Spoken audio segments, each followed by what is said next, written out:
You know Libertyville, you have definitely heard of Gurnee, hello, Six Flags Great America. Vernon Hills? Sure.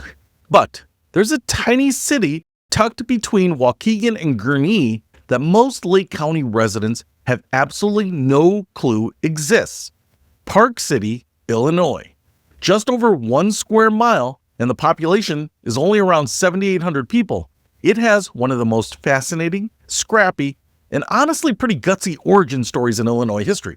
This is the tale of 4 businessmen who basically said absolutely not to their much larger neighbor and pulled off what could only be described as a political chess move worthy of a thriller novel.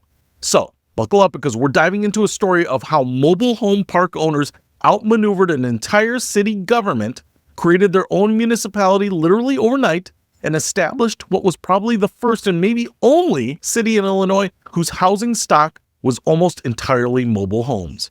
Let's go back to 1958. Picture this. It's post-World War II America. The country is booming, suburbs are exploding, and mobile homes, or trailer parks as they were called back then, are actually a legitimate and affordable housing option for working-class families. They're not fancy, but they're practical, and importantly, they're cheap.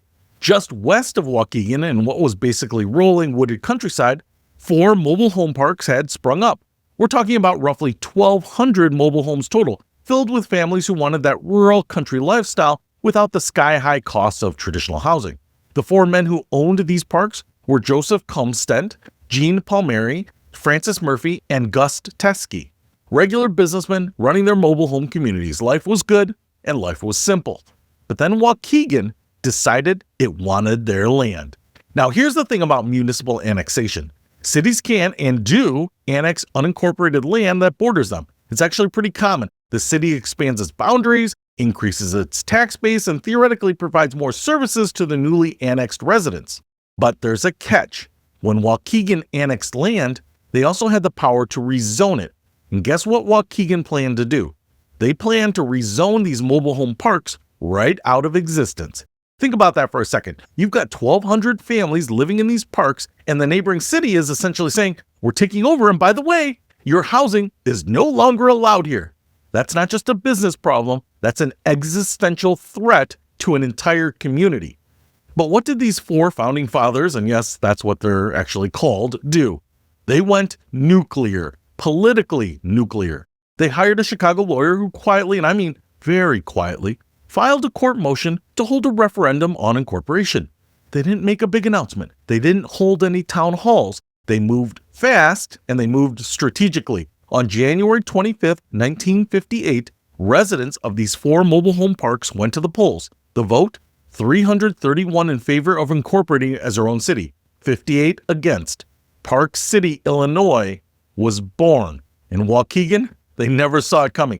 The Lake County state's attorney at the time actually called the referendum a sham because of how quickly it happened. The whole thing was executed with what contemporary sources describe as lightning speed. But here's the kicker. It was completely legal. There was nothing Waukegan could do about it. This wasn't just a defensive move. This was strategic brilliance.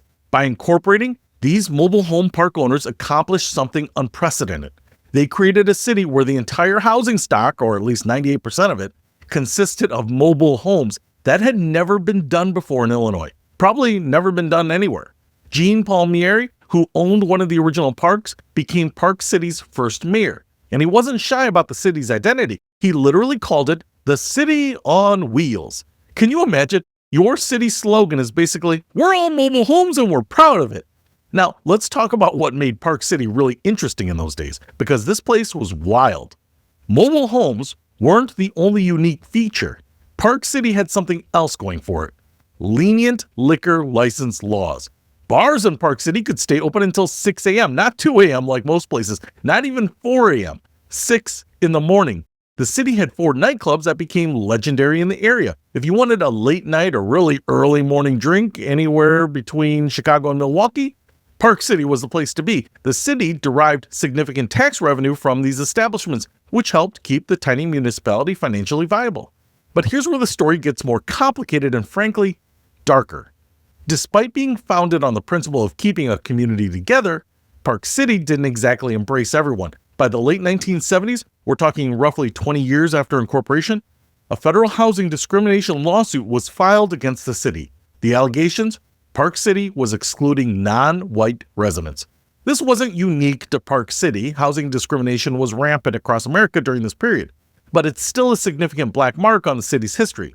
The lawsuit happened, and it forced a reckoning. Since that time, Park City has undergone a dramatic transformation. According to the 2020 census, Park City is now one of the most diverse communities in Lake County. Get this, 71% of the population identifies as Hispanic or Latino. The city has become genuinely multicultural with significant populations of white, black, Asian, and Native American residents. The median age is about 30 years old, making it a very young community. Nearly half of all the households have children under 18, and while mobile homes still make up a significant portion of the housing stock, probably still more than half, the city has diversified. Single-family homes, multifamily housing, and various types of residential structures now exist throughout Park City's 1.18 square miles. The median household income today is around $62,000, and about 10% of families live below the poverty line. It's a working-class community, but it's stable, it's functional, and it's fought hard to shed some of the stereotypes that come with being the trailer park city. In 2003, city leaders actually replaced the official logo, which had been a 1950s-style mobile home, with a new design featuring the state of Illinois with a star over Park City's location. Police Chief Michael Luff, who designed the new logo, summed it up perfectly. We're more than just mobile homes now. I just felt we needed to get away from this trailer thing. The city has also worked on beautification projects. They got state and county grants to clean up a former racetrack site. They installed decorative streetlights and new sidewalks along Greenleaf Street, which they're trying to develop as a commercial corridor. They're even hoping to attract big box retailers to bring jobs and tax revenue. But here's what I find most fascinating. Park City still maintains that independent spirit that led to its founding in the first place. The city operates its own police department, only 7 officers, but they're aggressive about traffic enforcement. In fact, Park City has a reputation for being one of the top agencies in the area for issuing traffic citations, including DUI enforcement. If you're driving through Park City, you better believe you're going 25 miles per hour in that school zone. They also have their own parks and recreation department, public works department, and building department. They maintain a teen center in cooperation with Warren Township. They've built their own bike trails. For fire protection in schools, Park City contracts with the surrounding townships and school districts. Kids in Park City attend schools in either Waukegan or Warren Township, depending on which side of the town they live on. The city pays impact fees for these services, which is actually a pretty efficient model for a small municipality. Here's something that really drives home Park City's size and density. It has roughly 7,800 people living in 1.18 square miles. That's a population density of about 6,800 people per square mile. For context, that's incredibly dense for a suburban community. Most of suburban Lake County is nowhere near that dense. The city is sandwiched between Waukegan to the east and Gurnee to the west. Yes, the same Gurnee that's home to Six Flags Great America, which opened in 1976, just 18 years after Park City Incorporated. That theme park brought massive development and growth to the area, but Park City remained distinct. It stayed small. It stayed independent. And that's the thing that I keep coming back to. Park City could have been absorbed. It could have lost its identity. Those 1,200 mobile homes could have been rezoned into oblivion back in 1958, and none of us would have even known this story existed. But 4 business owners had the audacity to say no, and they organized their community. They held a lightning-fast referendum, and they created their own city beneath the nose of a much larger, much more powerful neighboring municipality. That's not just interesting history, that's legitimately impressive.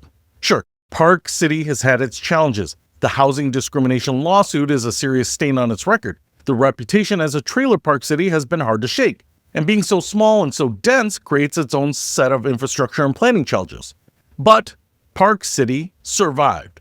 More than that, it evolved. It went from being nearly 100% white to becoming one of the most diverse communities in Lake County. It went from being exclusively mobile homes to having a genuine mix of housing types. It went from being defined by late-night bars to being a family-oriented community focused on schools and parks.